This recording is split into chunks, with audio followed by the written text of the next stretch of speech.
Let's return to This Week in America. Here's your host, Rick Bratton. Welcome back, everybody, coast to coast. This Week in America.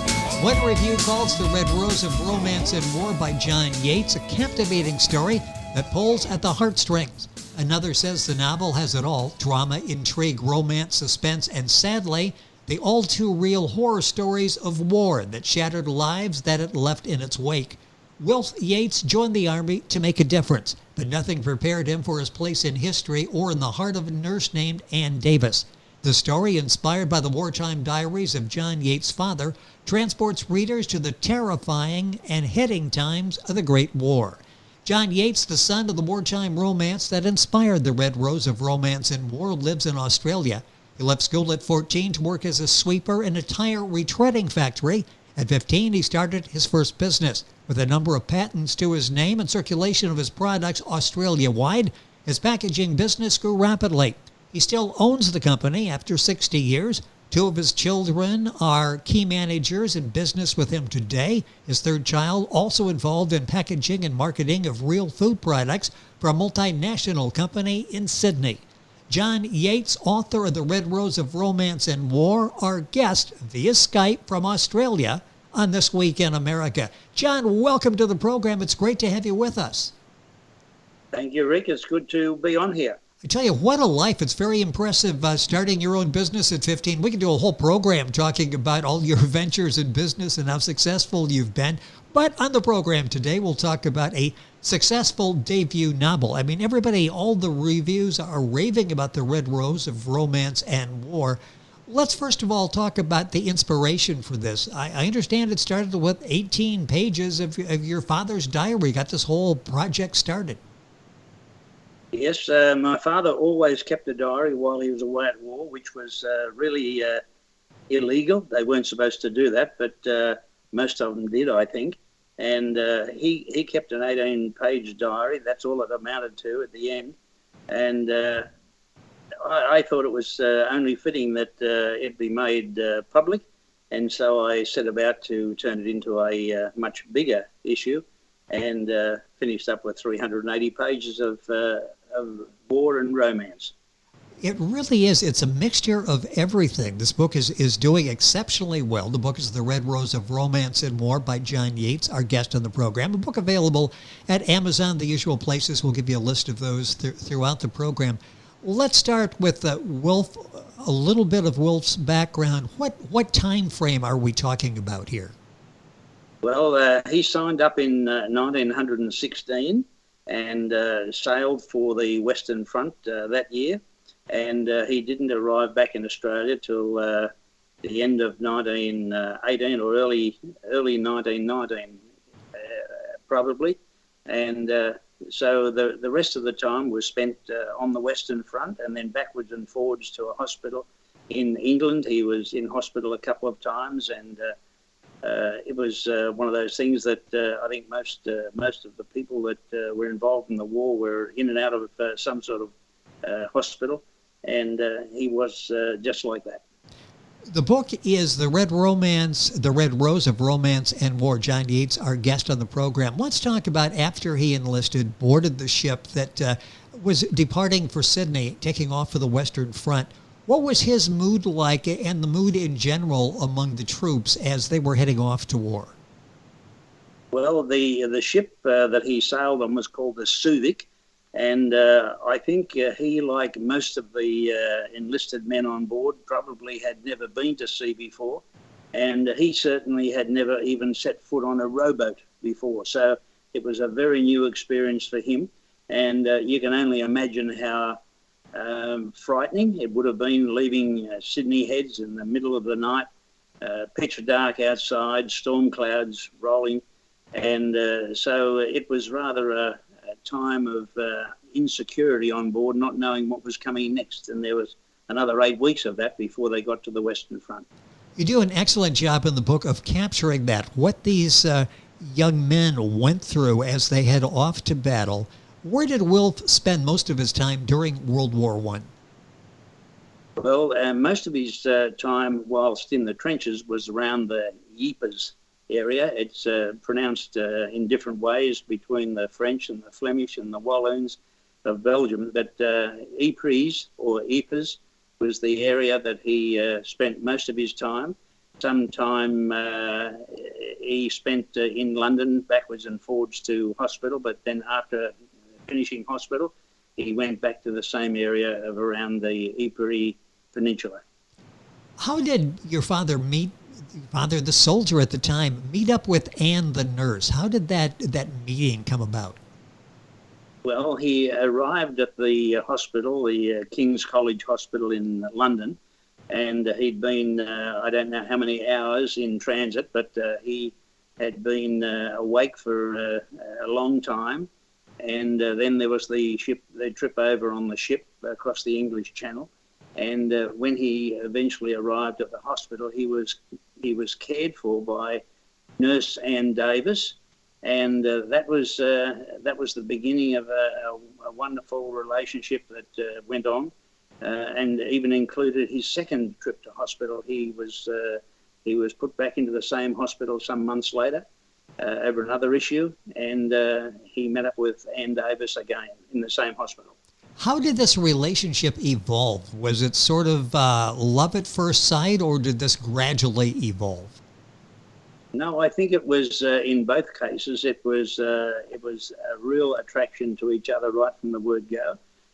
Naturally, if you're a soldier and you're in hospital and you're lapsing in and out of consciousness, it probably doesn't take much to attract you to any sort of nurse. But he was very attracted to Ann Davis.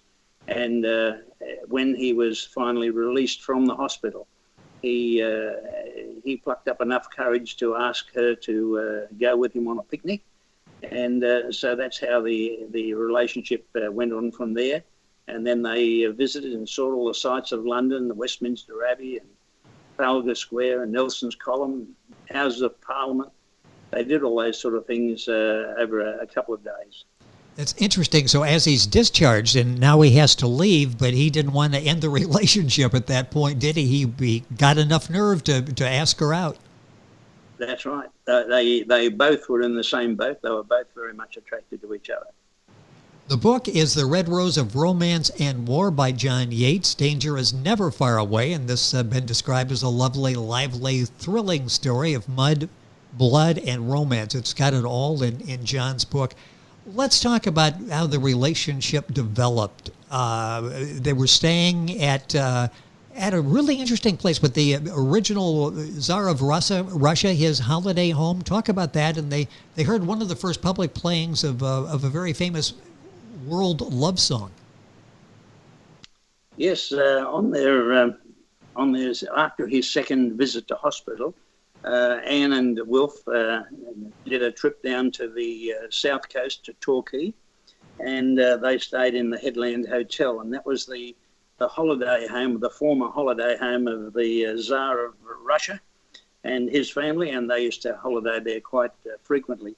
But they stayed at the hotel, and while they were there, a Maori entertainer who had a Maori princess with him as a soloist, and he played a number of well-known songs, and then he mentioned that he was going to play a new song, and I'm sure it's a song that's known to many people around the world as Pakarakara Ane, and it's a lovely song, and probably developed into the best-known love song coming out of New Zealand of all time.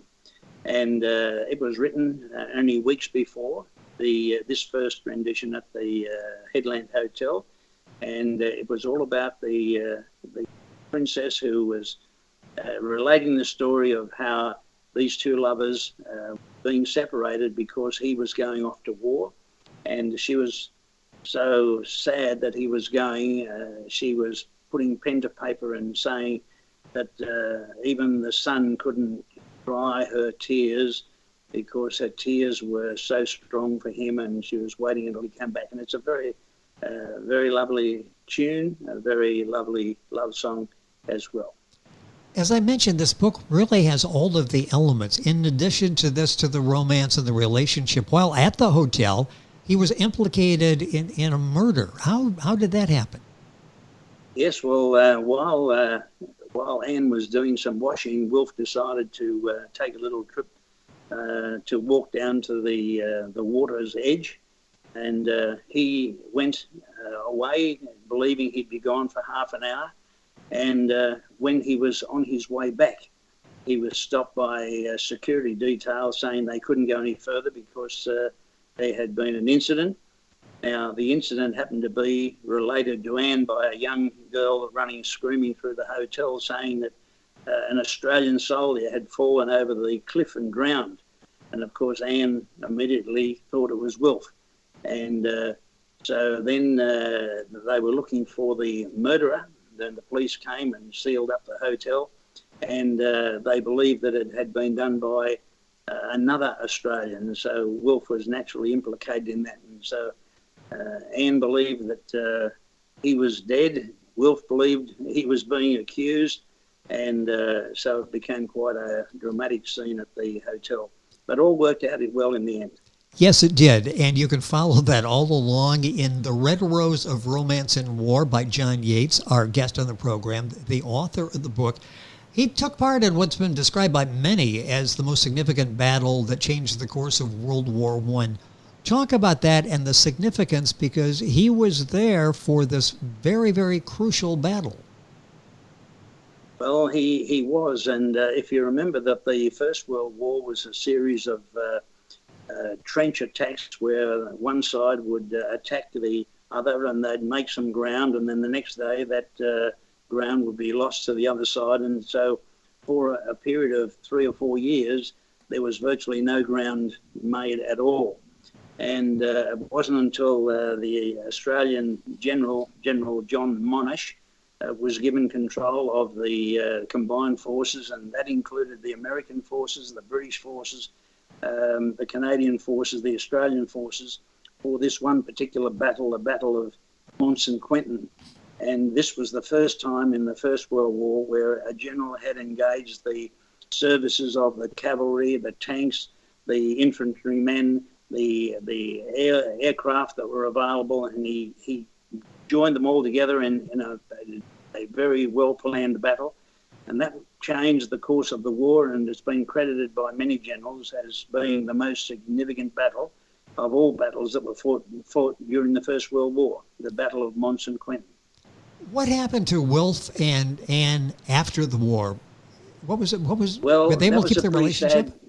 Sad story, because Anne was trying to find out where Wilf was on the Western Front, and she wasn't getting letters, and Wilf was on the Western Front not getting any letters from Anne. And due to circumstances that were rather freakish at the time, the letters that Anne sent the critical letter that Anne sent had been in a postal van that was bombed in London not long after the mail had been collected from the post box.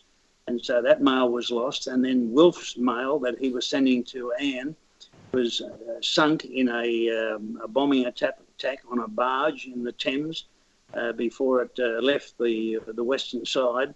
And so both of them thought the other was dead, and they weren't getting any communication at all. And so both gave up and believed that it was all over. And of course, that became a very sad time for both of them. And in particular, when Wilf found out that Anne had supposedly been bombed in a air raid shelter that he had built for her parents at their home. And of course, he went to pieces and wanted to return to Australia straight away at the end of the war. And so it became a very different story from there on. It's interesting, as you read, you forget that it was difficult to communicate during that period. And a lot of the turmoil they were going through was just their inability, as you just mentioned, some of the problems in trying to communicate and figure out where the other person was and how they were doing. It's all in the book, The Red Rose of Romance and War by John Yates. Talk about Anne. She joined, it's a very prestigious nursing group. Quaim's, am I saying that? Q-U-A-I-M-N-S.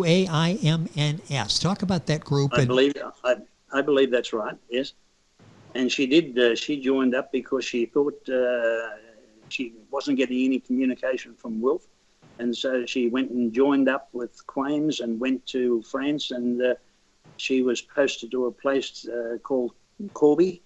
And it's interesting that Corby was the general hospital for the regimental aid post that was actually in the town hall of Corby.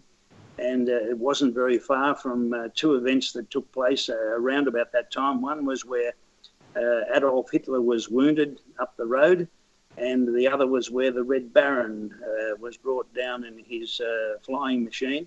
And both within a mile or so of where she was stationed at Corby. So that added a lot of extra interest to the stay there as well. How did he cope with leaving London without Anne? They've got this relationship. There's obviously a foundation there. How did he deal with that? Well, not very well at all, because he didn't know where Anne was, and he only suspected that she might have been hurt. But he arrived back in London after the war had been declared, the armistice had been declared, and he arrived back in London and went straight back to King's Cross, where he knew her home to be.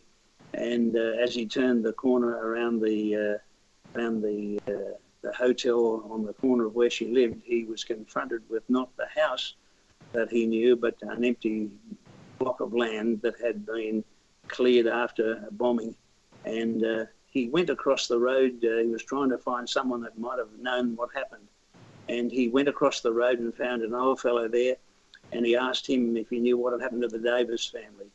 And the old fellow said he hadn't been there very long at all, but he understood that all three of them, the mother, the father, and the daughter, had been killed in a bomb attack with a direct hit on an air raid shelter in the backyard. And of course, that was the air raid shelter that Wilf had built himself. Yes. To protect the family. And of course he went to pieces, and that was the beginning of a lifetime of, we'll call them fits, that my father suffered, and that was the first one. And from the rest of his life he was struck down with these turns that he had from time to time, and it impacted his life greatly right from that moment. You know, it's interesting because you in the book, you do an excellent job of portraying what they go through. We talked about the mood on the ship going over, all of these young men, boys in some cases, going to battle. What was that like as they were returning to Sydney Harbor after the war ended? What was the mood like at that point? Some of the feelings. Well, you can imagine the war is over, and most of the soldiers wanted to do was have a good time. Yes. In London or in England, or alternatively to get home. Now, because of Wilf's tragic circumstances, where he had just found that Anne had been killed in this attack in her backyard, he just wanted to get home, and so he went down to the dock and tried to find out how long he'd have to wait, and they told him, "You've just got to get in the queue." But then one of the fellows there saw his obvious distress and said, "Well, wait a minute, if you want to go today, I can slip you in here. There's been some strange circumstances."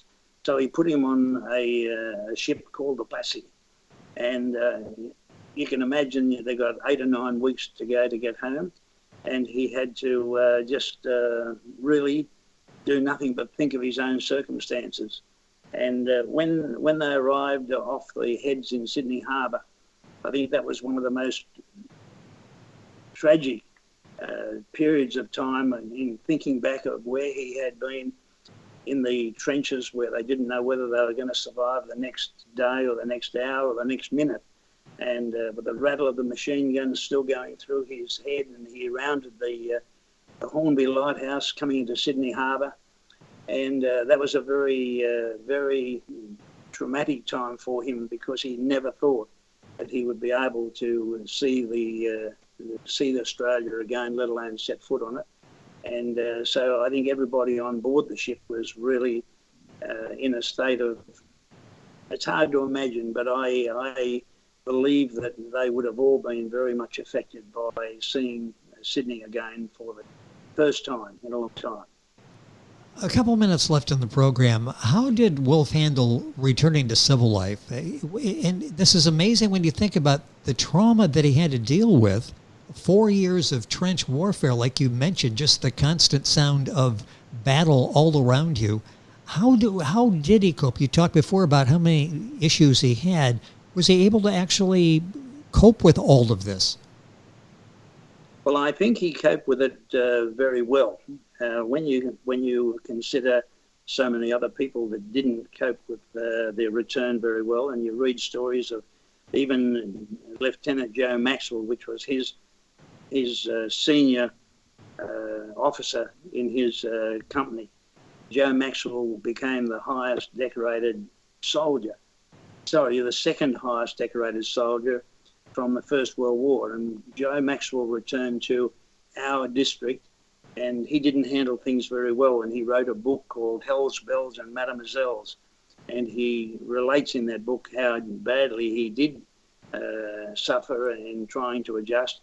But I think my father adjusted pretty well, although it did have a lot of toll on his future. But I think compared to most others, he did very well. He went back to his bullock driving days. That's where he'd started from. And so life had to go on, and he raised a family. And I think he did a very good job, really, of handling things. Got about 30 seconds left. What's this meant to you to be able to tell your father's story and do it in such detail, in such a loving manner? This has to be an emotional time for you. Very emotional. As a matter of fact, there were many times that when I was typing, and I'm not a great typist, many times that I felt I couldn't go on because it was so emotional. And that's how it affected me. And when I read sections of the book again now, I get very emotional. And it's one of those things that it's hard to imagine how hard it must have been for him and others like him, putting up with 3 or 4 years of sheer hell on earth. Yes. And to come back and have to start their life all over again. But I think I wanted to let other people know just how hard it was for these people, and that's why I wrote the book. I was encouraged to write it, and I was able to take a lot of the information, not only from his diary, but my early life, where I used to probe him for stories about the war, and he used to tell me what went on. So I knew a lot of it, but having the diary to back it all up was very good. Well, it's a powerful story, receiving excellent reviews. The book is called The Red Rose of Romance and War by John Yates, our guest on the program, coming to us from Australia. The book's available at Amazon, Barnes & Noble, the usual places. If you go to our website, thisweekinamerica.us, you can link on directly to the Amazon link and get information on John's book, The Red Rose of Romance and War.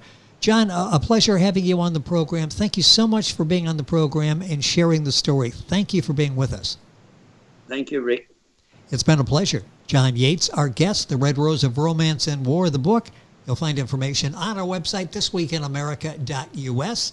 Back on today's program after these messages. You're listening to This Week in America with Rick Bratton. More after this. This Week in America is online. You can visit our website, thisweekinamerica.us. Scott Pinkerton, associate producer of This Week in America. Jay Anderson, segment producer. Ben Watson, webmaster. Otto Bechet, director of engineering and TV production. This Week in America produced and is a trademark of Blue Funk Broadcasting, LLC. For information on all of our guests and to listen to this week's show, our website again at thisweekinamerica.us. And I'm Sean Bratton, executive producer of This Week in America.